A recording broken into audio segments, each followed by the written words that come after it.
Sleepy girl.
Tink, can you make it? Are you struggling? It's too hard for you? Oh, she found her way around.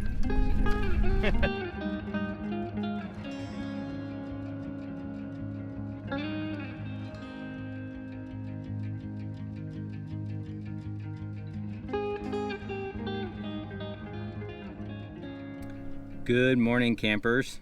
Good morning, everyone, here from Arizona. We are camping at the beautiful Indian Red Rocks Recreation Area. It's on BLM land and it's free. And this is such a gorgeous camp spot. It really is. It's got a nice little day use area with picnic tables, but then also just the sites. Even though there's quite a bit of people here, they're spread out so you get a nice bit of privacy, great solar, and just stunning scenery. It reminds me a little bit of Alabama Hills. Yes, it is very beautiful. It's this giant rock playground. Girls have been really happy exploring here this morning.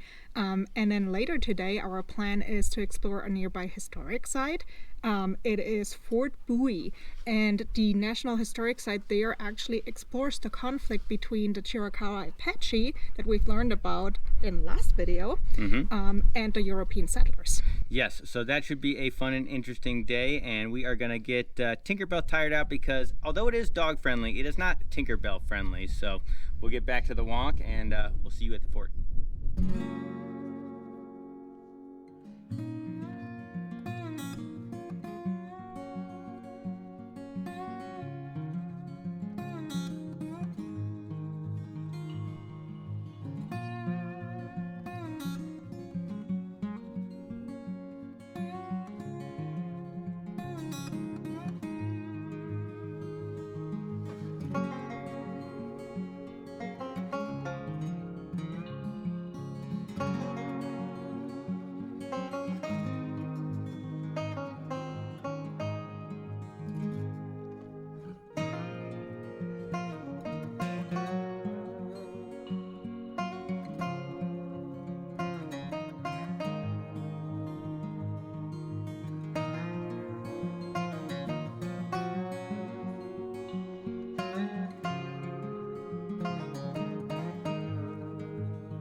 We made it to the trailhead for Fort Bowie, and this is a really unique national historic site because the way that they designed it is that you actually hike into the visitor center. They have a ton of interpretive signs along the way. There is an alternative route for people that need accessibility, but if you really want to experience the park as it is designed, you do want to take the hike, which is about a 1.5-mile hike one way to the visitor center, and then you can take some offshoots. So we're gonna make it like a round trip around 5 miles today.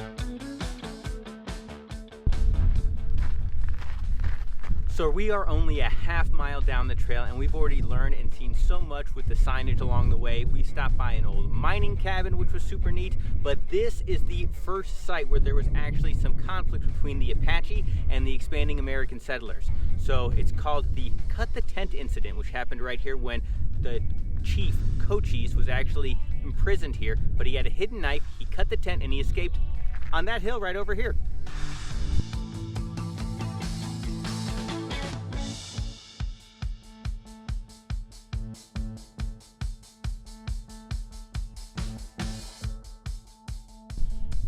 We are sitting here inside the ruins of an old stage station.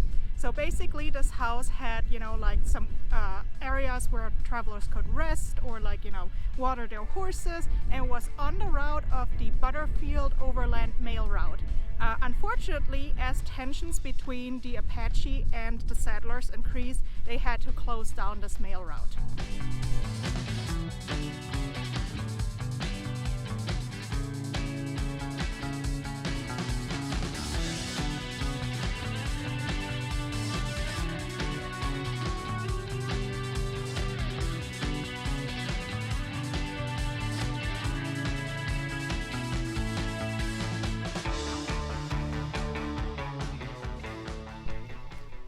So for the first 2 years of its existence, the Apache actually allowed the mail carts to pass through the Apache Pass safely, and they even provided firewood in exchange for gifts.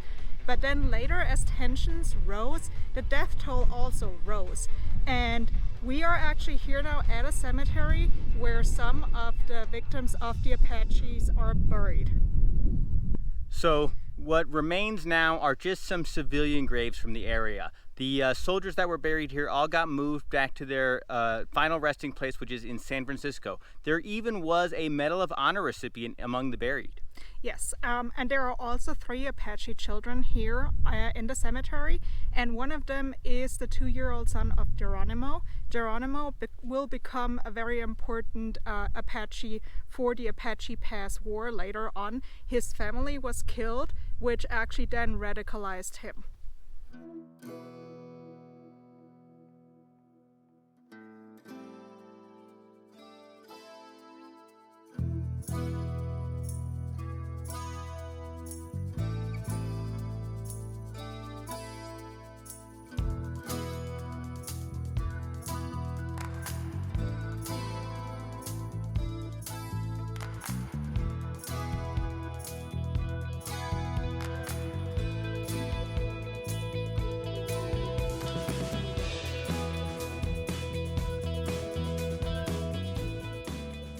So this is what the inside of a typical Apache home looked like back in the day.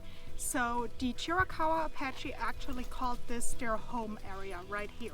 And the reason for it is because there was really an abundance of wildlife and food, and there was a water spring that we're gonna walk up to later on. And they built a really nice home here in the Chiricahua Mountains. The way that their culture worked, or their community worked, is that they shared all their food communally, and then they actually also stored excess food for leaner times. When there was a marriage between a woman and a man, then the man usually entered the family of the wife, and it was his responsibility to take care of all the wife's relatives. And generally speaking, the way that they divided their duties was that the man was responsible for hunting, and the wife was responsible for gathering and harvesting.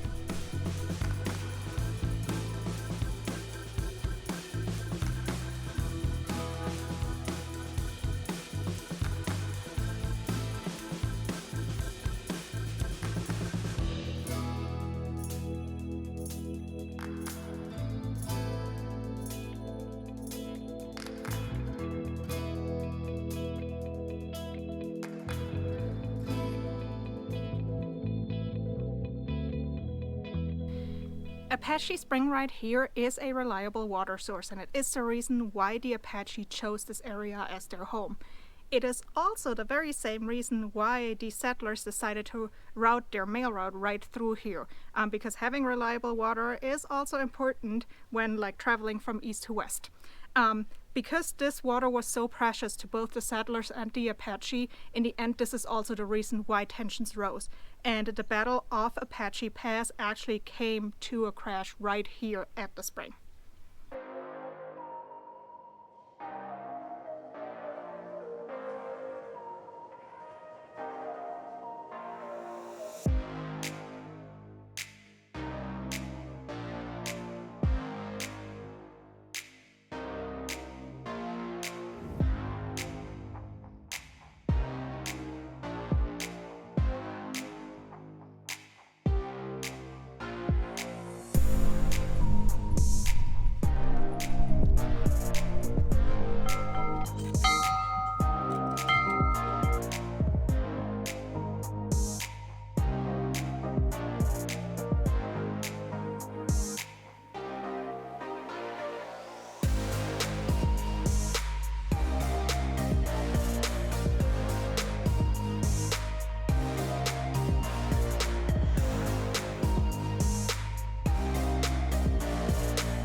Wow, what an amazing place to come and check out. So we are here in the second fort. You're gonna pass by the first fort ruins, which was in operation for 6 years, directly following the Battle of Apache Pass, where we actually, and when I say we, I mean the Americans like coming out west, defeated the Apache at the spring. And for 6 years, that first fort was substantial enough for them to hold the area until the Army regulars came and established this second fort, which lasted for 26 years.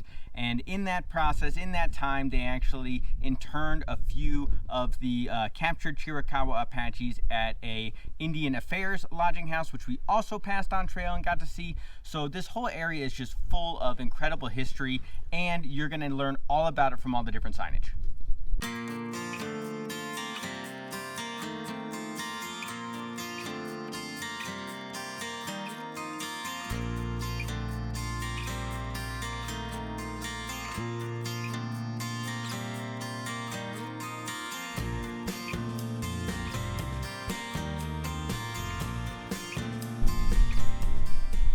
They had a school here and it was built for less than $1,000. Inflation is crazy.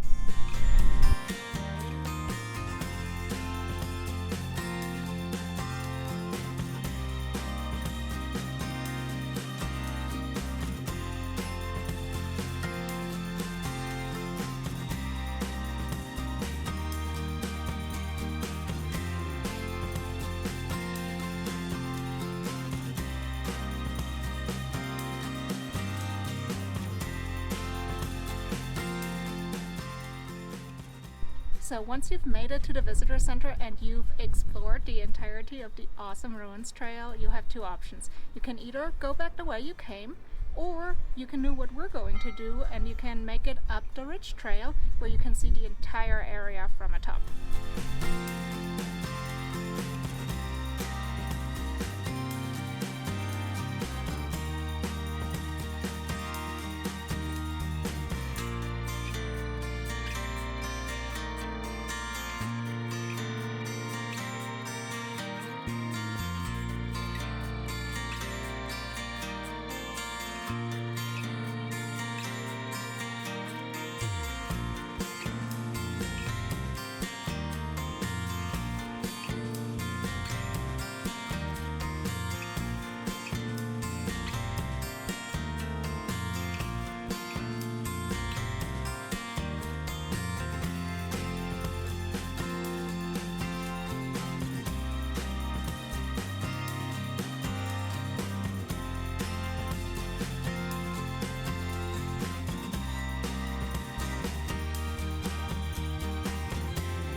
Chinky. Hi, sweetie.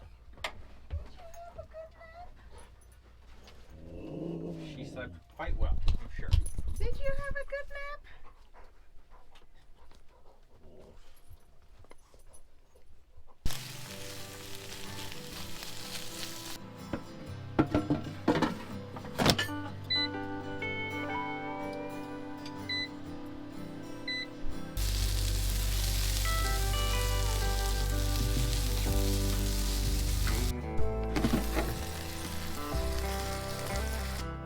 So I'll start by saying we absolutely loved going into Fort Bowie. We thought it was awesome. It's really well done. I mean, like, the information on the different signs, where they placed them, how well they thought out, like, the hike in from the trailhead to the visitor center, and, like, you know, telling the story. It's really, really well done. Highly, highly recommend. Hi, Tinkerbell. Thank you for visiting. Highly recommend adding it to your bucket list.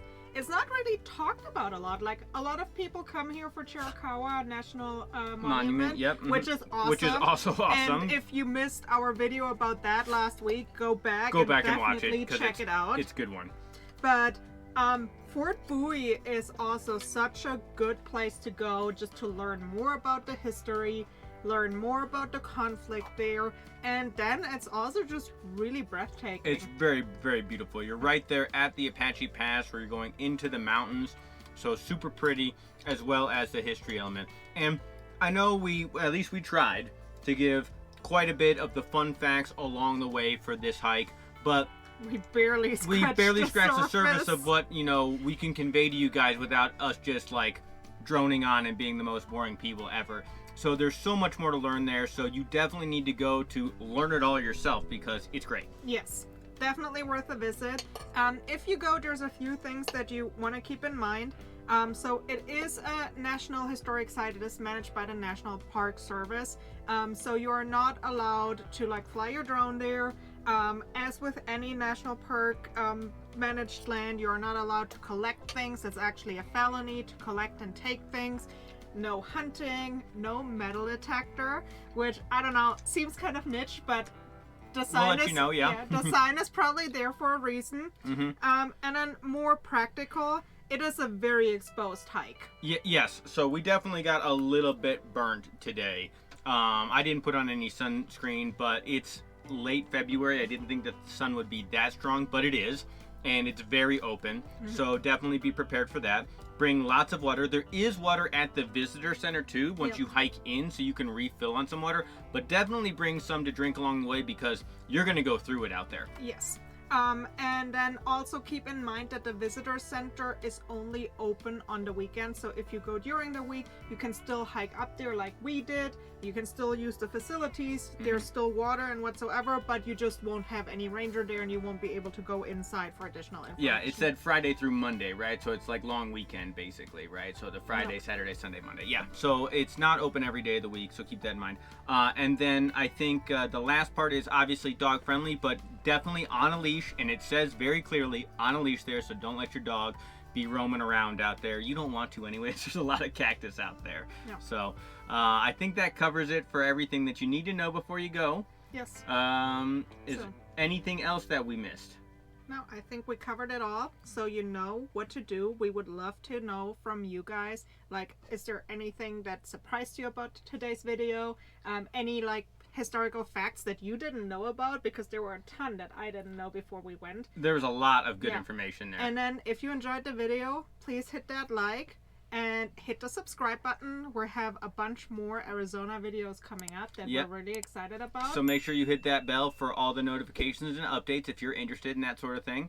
And it also just really helps the channel out. It does help the channel out, and we would really appreciate it. But we will see you guys next time. Next time.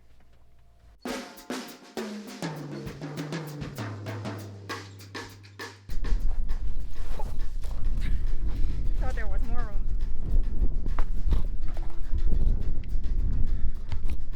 Just so you know, for the bloopers, I'm hungry. So this here is the famous Apache Spring. Is that how it's called? Yeah, okay, go. Ooh. Maple, sit. So we are only a half mile. On this side. Okay.